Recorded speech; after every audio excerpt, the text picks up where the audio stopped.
Kapatid, have you ever thought of this? That what if a door of opportunity in your life has been closed? Nasarado, sinarhan ng isang pinto sa iyong buhay. And as the door is shutting down or closing down sa buhay mo, then you notice another door opening in your life. And when you look at the new door, it might look impossible and daunting or intimidating. Na para bang, teka Lord, sinarado mo itong pinto ng aking buhay na to. Ngayon may binubuksan kang bago. Kaya ko ba to? Am I ready for this? I'm not trained for this. I'm not good in this. I'm not sure about this. And sometimes we ask ourselves, can I survive this new chapter in my life? Can I make it through? Diba? There are times in our lives that we face things like this, that we are used to doing things that we want to do, and it's part of us.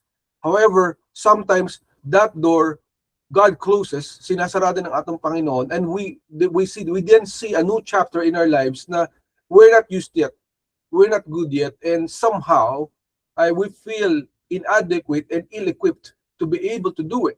And because of that, we feel na parang hindi natin kakayanin. And so God is teaching us today, mga kapatid, that we have to trust Him in all of this, that He will be with us when we encounter situations in our lives just like that. At sa word ng Panginoon for today, God has given us a Revelation 3:7-8 in the ESV version. God says, "And to the angel of the church in Philadelphia, He writes, the words of the Holy One, the true One, who has the key of David, who opens and no one will shut, who shuts and no one opens. I know your works. Behold, I have set before you an open door, which no one is able to shut. I know that you have but little power, and yet you have kept my word and have not denied my name." So tayo po mga lingkod ng Panginoon, alam ng Panginoon what we are going through in our lives. And when we encounter closed doors, it's really frightening. Kasi that's our comfort zone. We're used to it. We're good in it. We are great at it. However, there are times that the Lord needs to close a door. And today, God will make us understand why God is allowing sometimes that some doors in our lives are closed. And then we see another door, a new door opening. So the two words that the Lord has given us, or I would say two phrases that the Lord has given us, is number one, divine reversal. Divine reversal. And then another one is open doors. The first one is divine reversal. It means hipuk Elohim, or God's reversal. Nire-reverse ng Panginoon ang sitwasyon sa ating mga buhay. And there's a reason for that, because He wants us to have a divine turnaround, or tinatawag nating overturning of God. Sometimes in our lives, God has to reverse something, has to do something for His bare purpose. And because of that, a door in our lives might close. And when sometimes that door is closed, we're not ready for it. But God allowed it for us to come to a new chapter in our lives. It is an open door. In the Hebrew language, it's called delato petusho, which is God opens doors. So, wag po tayo magtaka kapatid sa ating buhay sometimes that God does open doors and He has a purpose for that.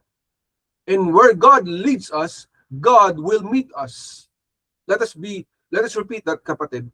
When God leads, God will meet us. So kung saan po tayo pinapupunta ng ating Panginoon, God will be there with us. Hindi niya tayo papupuntahin sa isang direksyon na kakayanin na para tayo lang. Paano ba ito? Kakayanin ko ba ito? Can I do this? Kapatid, why? Bakit the Lord closed this door, then He has a new door? Have you encountered that, kapatid, sa iyong buhay? Na minsan, sobrang nagpipigati ka, sobrang nalulungkot ka, kasi nagsarado yung isang pinto sa buhay mo. And you thought na, parang katapusan na, parang ganun, di ba? Sometimes, may encounter mo to, lalo sa trabaho, you applied for something, and then it's either you got terminated, either you got rejected, hindi ka nakakuha ng job na yon, and then another job was posted just for you. And they accepted you. Kahit minsan hindi ka qualified, nakita mo, wow, nakapasok ako, paano nangyari yun, di ba? Pero may door na nag-close. And so there's that feeling of separation. Have you heard of separation anxiety? Diba? We're not used to doing a new thing in our lives, and yet we are somehow in that place of longing for the old days, for the old times. But what may look like a loss, kapatid, God turns for our victory. Even if there's a door closed in our lives, God turns it for our victory. That is His very purpose, kapatid, that we must understand. And yung unang focus point na binigay sa atin ng ating Panginoon for our understanding is where God opens the door, He will provide. Kung meron po siyang binuksan na bagong pinto, huwag po tayong mag-alala kung kakayanin ba natin to, magagawa ba natin to, can I survive this? Because the God that we have will provide for us. He opened that door and He will be there to meet us. We should not be afraid kung kakayanin natin o hindi kasi si Lord ang unang nagbukas. And He knows very well kung anong dadaan natin. Even bago pa tayo pinanganak, nakita niya na lahat ng bagay tungkol sa ating mga buhay. And so we should not be afraid to trust the Lord that when He opens a new door, a new opportunity, He will be there. So when you encounter sometimes in your life na bagong trabaho, bagong business, and yet mayroong nagsara, may nawala, di ba? Sometimes, in order for you to go to a new door, sometimes you lose things in your life. And there's a very purpose for that. May dahilan ng ating Panginoon. That's something that we have to understand. He cannot have a divine reverse in our lives na marireverse yung mga sitwasyon ng ating buhay sometimes if hindi niya isasarado yung mga parte ng ating buhay. Diba? Yung sinasabi na, move on ka na kapatid. Bago na. It happens. It happens kapatid. In Isaiah 45, 1-3 in the NIV version, God says, "This is what the Lord says to His anointed, to Cyrus, whose right hand I take hold of to subdue nations before him, and to strip kings of their armor, to open doors before him so that the gates will not be shut. I will go before you and I will level the mountains. I will break down the gates of bronze and cut through bars of iron. I will give you hidden treasures, riches, stored in secret places, so that you may know that I am the Lord, the God of Israel, who summons you by name." What a word that the Lord has given. And sometimes God closes a door of opportunity for us for a purpose. Di ba? Parang, bakit kaya sinarado yun? Bakit gano'n nangyari? Okay naman ang performance ko, ginawa ko naman lahat. Bakit pinayagan ng Panginoon na gano'n mangyari?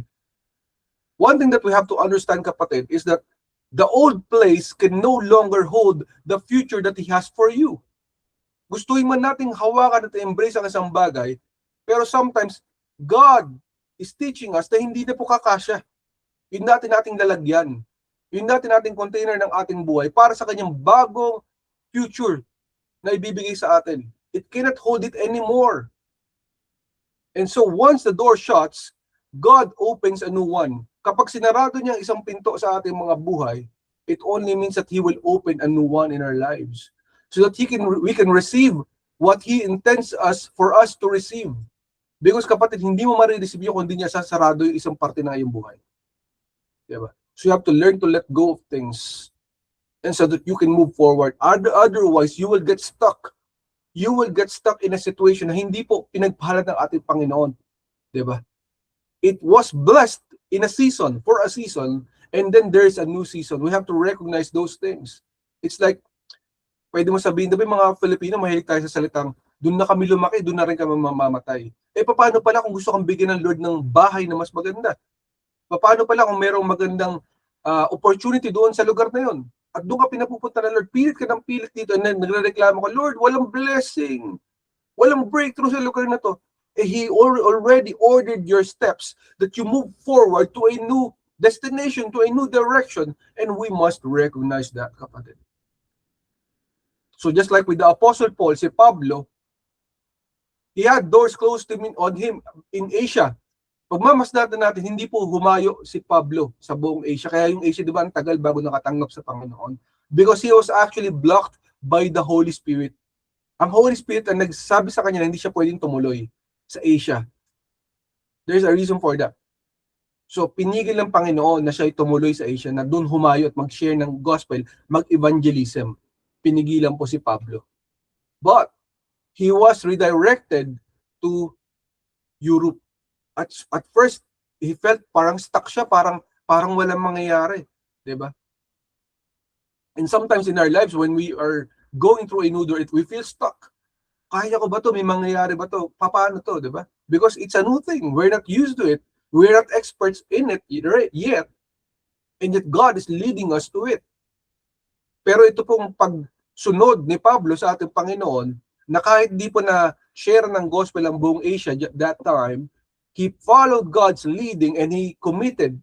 And then by doing so, nag-boom po, sumabog, nag-spread out ang gospel, ang good news ng ating Panginoong Jesucristo sa buong Europe. Diba? And dahil po ito, marami pong na-build ng mga churches sa buong Europe that time. That's something that we have to understand, kapatid. Sometimes we think that we cannot do it. But no. When God closes a door and He opens a new door and He wants us to move to that new door, then He will be there to provide. He will be there to bring the breakthrough. He will be there to bring forth the miracles. He will be there to accomplish His purpose. Kasi may purpose siya sa iyo sa new door. Yun ang dapat natin ma-understand, kapatid. He has a purpose for us in that new door of our lives. When God opens a door for you, He will empower you. That's a focus point number 2 that the Lord has given us. So kapatid, kahit minsan hindi natin kaya, makakayanan natin. Because God will give us the strength, the encouragement, the wisdom, the skills that we need as we enter that new door. If you have a new business that the Lord has given you, huwag ka matakot. Magpasalamat to Lord. Hindi ko pa nakikita yung tagumpay ng business na to, but I'm already claiming the big victory in this business. Lord, I'm not sure with our relationship kasi bago pa lang kami, but I'm trusting you, Lord, that you will protect our relationship. Lord, this is a new school that I'm entering. I'm not used to this new school, but I trust you, Lord, that magiging magaling ako rito, magiging mahusay akong estudyante, and I will be able to do it. Recognize, kapatid, kung saan ka dadalhin ng Panginoon, ay God will empower you for sure. Hindi po pwedeng basta-basta na lang ililipat ka ng Panginoon, dadaling ka sa isang sitwasyon na okay na yun, ikaw na bahala. No, God will be there to equip you, to empower you, to give you wisdom, to give you guidance. So when we are entering a new door, there will be new challenges. Of course, whatever it is that we face in our lives, there are challenges. And from the old challenges ng ating closed door, we enter a new door, there will be new challenges, new obstacles that may seem to be far beyond our own ability. But where the Lord leads, the Lord will equip, the Lord will teach. Tuturuan tayo ng Panginoon, tutulungan niya tayo, hindi niya tayo pababayaan. He will be there for us all the way sa bagong pinto na pinapapasukan niya sa atin. No? I remember back then, I came from a public high school. I'm not used to a private institution. Kasi from the very beginning, nag-aral ako sa isang private school, no, elementary po ako. And then, I was transferred to the public school. And so, sanay na ako dun sa public school. And then, came the opportunity na mailipat ako sa isang private college. And it felt overwhelming for me at first. Kasi parang, kaya ko ba to? Wala akong kaibigan dito. I'm not sure. Can I survive this? And that's natural, kapatid. Natural to interpret that it's a new thing that we feel lacking, we feel that we are unsure. But time and time again, wherever we will go, God will always provide. God will always be there, and God will always empower us. So just like with Gideon, when the Lord called Gideon, he's the one of the greatest leaders. So kung alam niyo po yung story ni Gideon, di ba sanay tayo dun kay Leonidas, the 300 na grabe, napakagaling nila against thousands and thousands of Persians who came upon them. They were able to defeat the initial wave of the Persians just using 300 people in the spans of that cliff na kung saan pinotektahan po nila ang land of Spartans. And they fought against those Persians and they won in that initial wave of battle. But before the 300 of Leonidas came actually the story of Gideon, they were just 300 against sa mga kalaban ng Panginoon ng Israel during that time, and they won even if 300 lamang sila. And they fought against people as many as the sands of the seashore kasi dami raw ng buhangin ang kalaban nila. I mean, kahit kapatid, can we count the sands? Diba? Hindi natin kayang bilangin ng buhangin. But this is what Gideon faced during that time. And they won. And why is this very important? Because nung tinawag po si Gideon, siya po ay isang kabadong tao. He thought that he's not ready, he's not equipped, he's the least of their clan. Kumbaga siya yung pinakabunso, sa buong clan, siya yung pinaka hindi kilala. So he felt na parang hindi ko to kaya. Bakit ako? Parang ganun, di ba? But instead of just God pushing him, God actually gave him an impossible task. Yung pinagawa sa kanya, Lord, lahat imposible. No? Kasi yung mga unang ginawa niya, yung mga signs, lahat imposible na mangyari, na magtatagumpay sila. And even if na-face na nila yung kalaban, 300 lang sila. Actually, pinadala sa kanila sulo tsaka banga. Yung pinadala sa kanila. So, sa isang laban, dapat kompleto ka ng mga gamit, di ba? Weapons, armor, and everything, shield. But when they came there, dahil pinadala sa kanila ng Panginoon ay sulo at banga. Actually, it was shock and awe.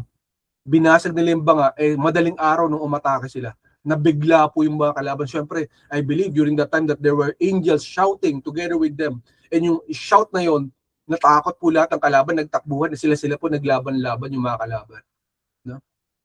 It was an impossible task. But God enabled Gideon to have the victory because in this word, kapatid, kung saan tayo papadala ng ating Panginoon, He will equip and He will fight and He will get all the glory. So He will empower us, kapatid. So do not be fearful, do not be scared of the new door, because wherever the new door God is leading us, we will be able to do it.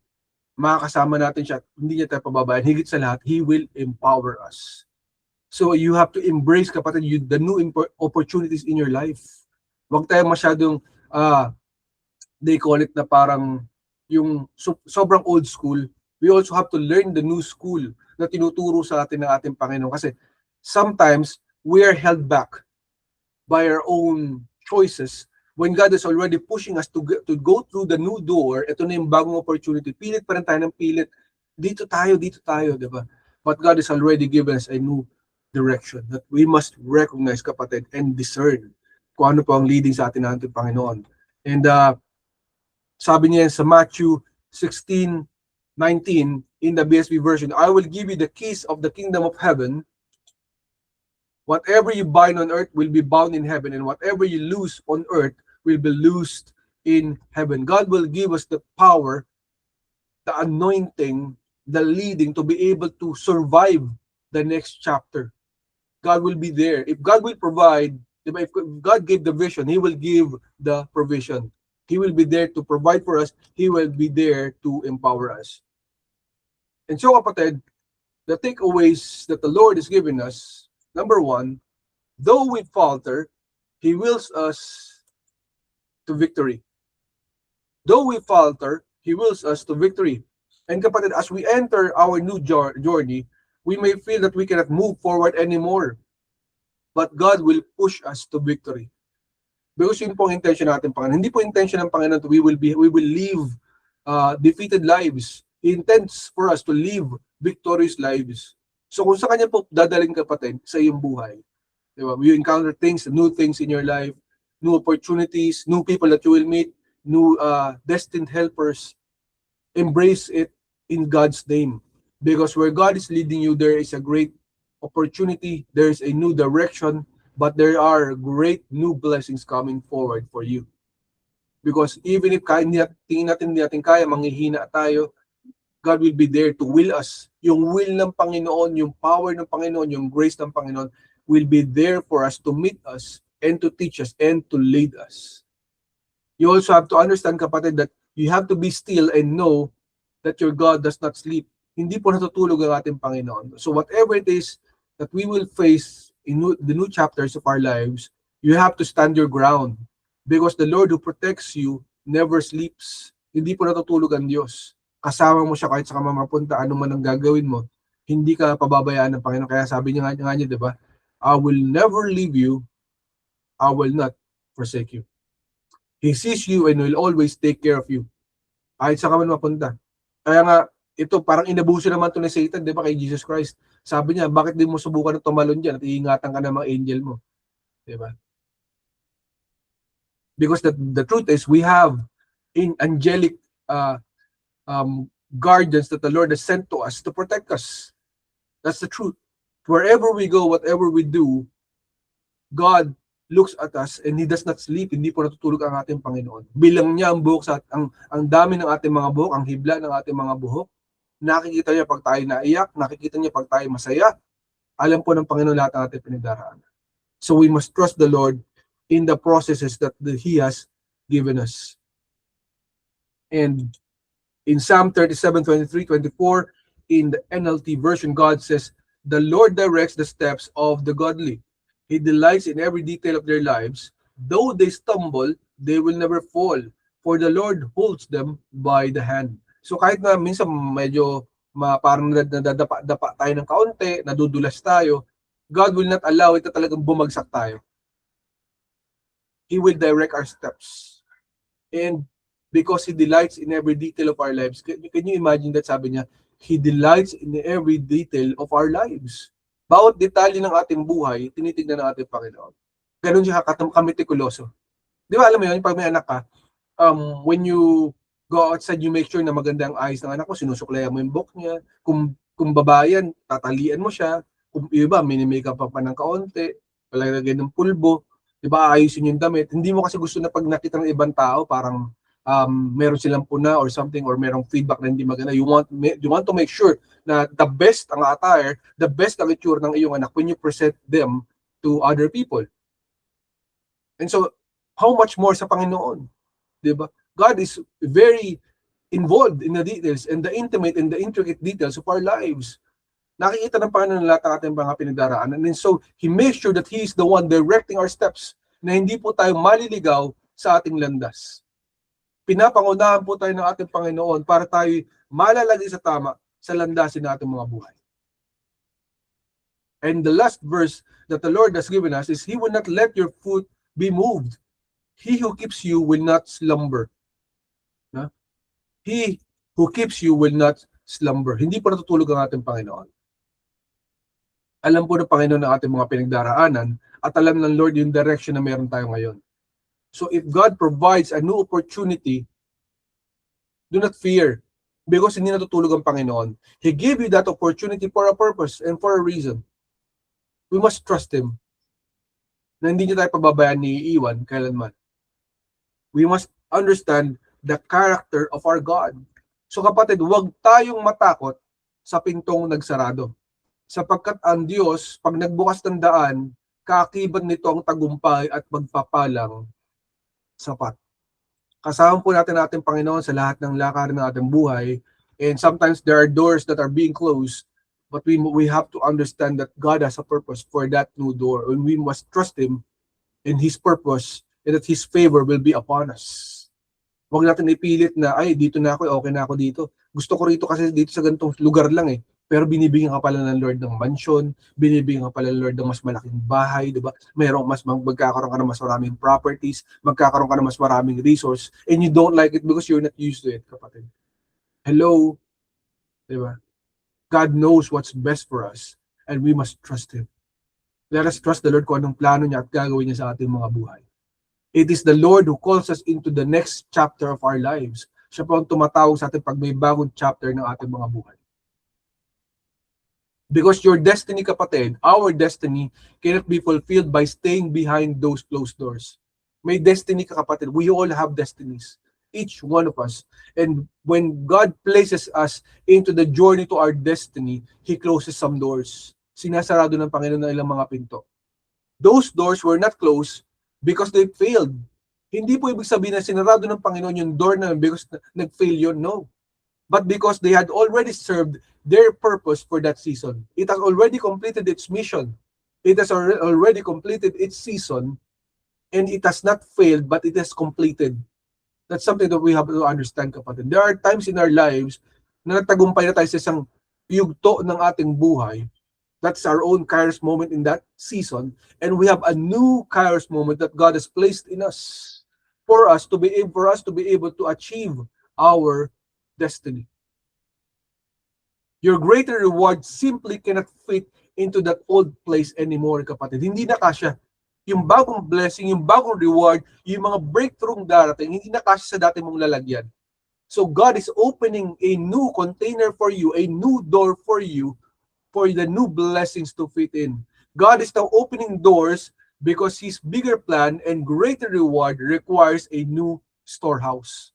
Bagong lalagyan. For bigger rewards, for bigger blessings, for bigger miracles, God has a new lalagyan. Merong bagong lalagyan para sa iyo. And we must understand that, kapatid. There's a purpose for that, kapatid. And we have to know the character of Jesus. Kung ano pong character ng ating Panginoon. He will never let us down. He did not place us into a new door, into a new direction to let us down. Mali pong pananaw yun na parang sasabihin natin, ay dinala ako ng Panginoon dito para mapahamak ako. No. The reason that He brought you into that new place of opportunity is because He will be there for us. He will equip us. He will empower us. He is not sleeping and He will not let us down. Jesus will never abandon you. He will never abandon us. He is faithful to complete what He has already started in our lives. Kung ano po sinimulan ng ating Panginoon, He will complete it. Tatapusin po ng Panginoon ang kanyang planong maganda para sa ating buhay. Tandaan po natin, tatapusin po ng ating Panginoon ang kanyang magandang plano para sa ating mga buhay. And what's our assignment? Put our trust in Him fully.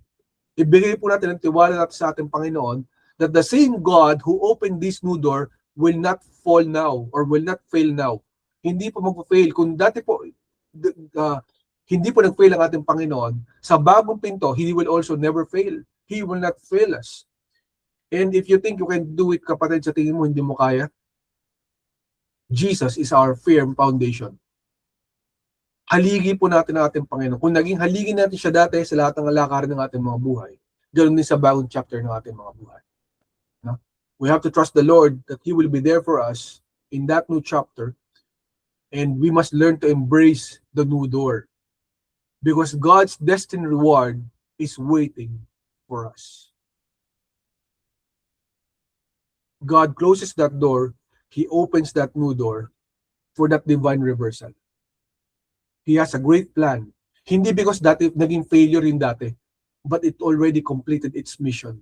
It has already completed, it's finished its purpose. It has accomplished His purpose. And for God to do the divine reversal sa iyong buhay, para mapagpala ka, para magkaroon ng breakthrough, para dumating ang mga destiny helpers, then He will open a new door that no man can shut. Isa pong pinto na hindi po makayang isarado ng ibang tao at ng sino man, because this favor, this new reward, this new blessing is just for you. God opened it just for you. Hindi po pwede itong nakawin ng kahit sino man. Para sa iyo ito. Para sa iyong buhay, para sa iyong pamilya, para sa iyong nasasakupan. Because God loves you more than you can ever imagine. And so that when God opens that new door, kapatid, trust Him. He opened that door for your divine reversal para may latag niya ang mga blessings niya sa iyong buhay. And the only thing that you need is to trust Him and to believe that He loves you more than you can ever imagine. And just see what God will do. The miracles, signs, and wonders, the great rewards that the Lord is giving for you. Trust Him in the new direction. He is there for you. He never failed you before. He will never fail you today. Salamat po sa pagbabasa ng salita ng ating Panginoon. Glory to God for the word that He has given us and has made us to receive for the day.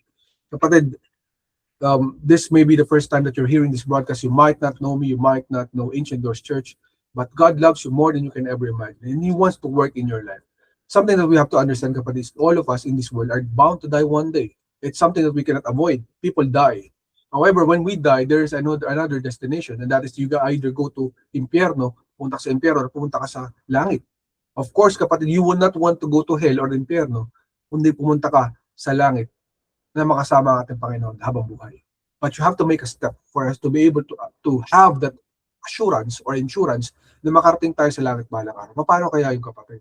If we will receive Jesus Christ as our Lord, God, and Savior and accept His ultimate sacrifice in the cross. He died on the cross for all of us kasi lahat tayo makasalanan. At lahat ng mga kasalanan, sabi ng Panginoon, ay pupunta sa impyerno. Pero kung i-receive natin ang sakripisyo ng ating Panginoong Hesus para i-cover ang ating mga kasalanan ng kanyang banal na dugo na natigil sa krus ng Kalbaryo, if we will receive it, ask for forgiveness for all our sins, accept Him as Lord, God, and Savior today, then we will receive the gift of salvation na makarating sa langit palang araw. If you want to receive that in your life, samahan mo ako manalangin. Pray to God, receive Him in your life, ask for forgiveness, and receive Him with all your heart, with all your soul, with all your mind, and God will be with you all your days. Let us pray. Jesus, Jesus, tinatanggap kita sa aking buhay. tinatanggap kita sa aking buhay. Humingi ako ng tawad Hihingi ako ng tawad sa lahat-lahat sa lahat-lahat ng aking mga kasalanan. ng aking mga kasalanan. Patawarin mo ako. Katawarin mo. Tinatanggap ko Tinatanggap ko ang kaligtasan ang kaligtas na regalo mo. na regalo.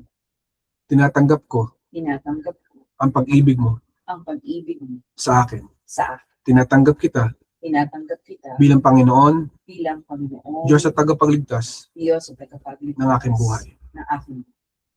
Ikaw ang aking buhay, Ikaw ang aking buhay. ikaw ang aking lakas, Ikaw ang aking lakas. ikaw ang aking lahat. Ikaw ang aking lahat. Salamat sa pag-ibig mo. Salamat sa pag-ibig mo. Ikaw na aking Panginoon. Ikaw na ang aking Panginoon. Ito aking panalangin Ito ang aking panalangin sa pangalan ni Jesus. sa pangalan ni Jesus. Amen. Amen. At amen. Amen. Amen. Amen. If you pray that prayer, kapatid, congratulations. So God loves you more than you can ever imagine. And God wants to work in your life. Kapatid, if you want to know more about the Lord Jesus Christ, reach out to us in Ancient Doors Church and we will be more than glad to have you out. God bless you and congratulations.